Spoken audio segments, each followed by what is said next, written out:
नमस्कार, आप देख रहे हैं हिमाचल न्यूज। आइए जानते हैं आज के प्रमुख समाचार और दिन भर की बड़ी सुर्खियां। हिमकेयर गड़बड़झाले में 98 निजी अस्पतालों पर एफआईआर की तैयारी, फर्जी बिलों से सरकार को लगाई चपत। हिमाचल प्रदेश में हिमकेयर योजना में गड़बड़झाले की जांच कर रही विजिलेंस को प्रदेश के 98 निजी अस्पतालों के खिलाफ वित्तीय अनियमितताओं के सबूत मिले हैं। प्रारंभिक जांच के आधार पर अब विजिलेंस ब्यूरो इन अस्पतालों के प्रबंधन के खिलाफ एफआईआर दर्ज की तैयारी में है। जांच में सामने आया है कि इन अस्पतालों ने फर्जी मेडिकल बिल बनाकर राज्य सरकार को लाखों रुपए की चपत लगाई है।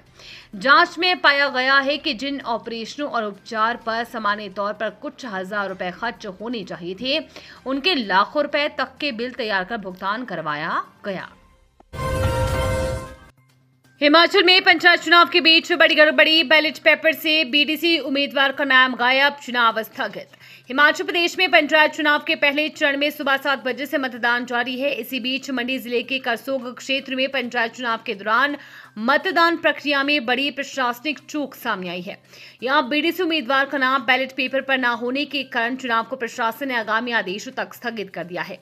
जानकारी के अनुसार करसोग के धाच, धर्मी, परलोक और मेंडी बीडीसी वार्ड में एक प्रत्याशी का नाम ही बैलेट पेपर पर नहीं लिखा गया था।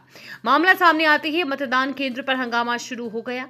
स्थिति को देखते हुए चुनाव को प्रशासन ने आगामी आदेशों तक स्थगित कर दिया है। आगामी आदेश जारी होने के बाद ही मतदान करवाया जाएगा। प्रशासन ने कहा कि यहां पर बैलेट पेपर में तकनीकी खराबी पाई गई है, जिसके चलते ये निर्णय लिया गया है। हिमाचल में मिल्कफेड ने 2 रुपए बढ़ा दिए दूध के दाम, नालागढ़ ट्रक यूनियन ने फिर बढ़ाया भाड़ा। हिमाचल प्रदेश में निजी कंपनियों के बाद अब राज्य सहकारी दुग्ध उत्पादक संघ ने दूध के दाम 2 रुपए प्रति लीटर बढ़ा दिए हैं। कीमतें बढ़ने के बाद अब मिल्कफेड का खुला दूध 51 से बढ़कर 53 रुपए प्रति लीटर हो गया है, जबकि पैकेट बंद दूध के दाम 55 से बढ़ाकर 57 रुपए प्रति लीटर हो गया है। मिल्कफेड ने पिछले साल नवंबर में दूध के दामों में 3 से 4 रुपए तक की कटौती की थी, लेकिन अब पेट्रोल और डीजल की कीमतों में बढ़ोतरी के बाद परिवहन लागत बढ़ने से कंपनी ने दाम फिर बढ़ा दिए हैं। मिल्कफेड के चेयरमैन बीएस ठाकुर ने बताया कि दूध के दामों में 2 रुपए प्रति लीटर की बढ़ोतरी की गई है। पेट्रोल के दाम बढ़ने से यातायात खर्च बढ़ गया है, इसके चलते दाम बढ़ाए गए हैं। आगामी समय में अन्य उत्पादों के दाम भी बढ़ सकते हैं। Himachal Chenab Beas link tunnel project को केंद्र ने दी मंजूरी, सिंधु जल संधि के निलंबन के बाद उठाया बड़ा कदम। लाहौल क्षेत्र में चंद्रा नदी के अतिरिक्त पानी को ब्यास बेसिन की ओर मोड़ने की बहुचर्चित चिनाब ब्यास लिंक टनल परियोजना पर केंद्र सरकार जल्द काम शुरू कर सकती है। Chenab Beas link tunnel project को मंजूरी, सिंधु जल संधि के निलंबन के बाद केंद्र का बड़ा कदम माना जा रहा है। परियोजना को लेकर नई दिल्ली में तेजी से गतिविधियां बढ़ी है, जबकि आधिकारिक घोषणा का इंतजार किया जा रहा है। परियोजना के तहत कोकसर क्षेत्र में पीर पंजाल पर्वत के नीचे 2352 करोड़ रुपए की लागत से करीब 8.7 किलोमीटर लंबी सुरंग प्रस्तावित है।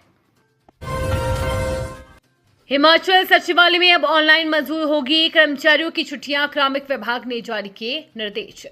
हिमाचल प्रदेश सचिवालय में अब कर्मचारियों की छुट्टियों की प्रक्रिया पूरी तरह डिजिटल होने जा रही है। राज्य सरकार ने मानव संपदा पोर्टल के माध्यम से कैजुअल लीव, सेल, अर्जित अवकाश, ईएल और मेडिकल लीव को ऑनलाइन संचालित करने की दिशा में कदम तेज कर दिए हैं। इस संबंध में कार्मिक विभाग ने सभी संबंधित शाखाओं और विभागों को निर्देश जारी करते हुए 5 दिन के भीतर कर्मचारियों और सक्षम स्वीकृति अधिकारियों का पूरा विवरण उपलब्ध कराने को कहा है। कार्मिक विभाग की ओर से जारी परिपत्र के अनुसार बीते दिनों सचिवालय प्रशासन की अध्यक्षता में हुई बैठक में मानव संपदा पोर्टल के जरिए ऑनलाइन अवकाश प्रबंधन प्रणाली को जल्द लागू करने के निर्देश दिए गए हैं।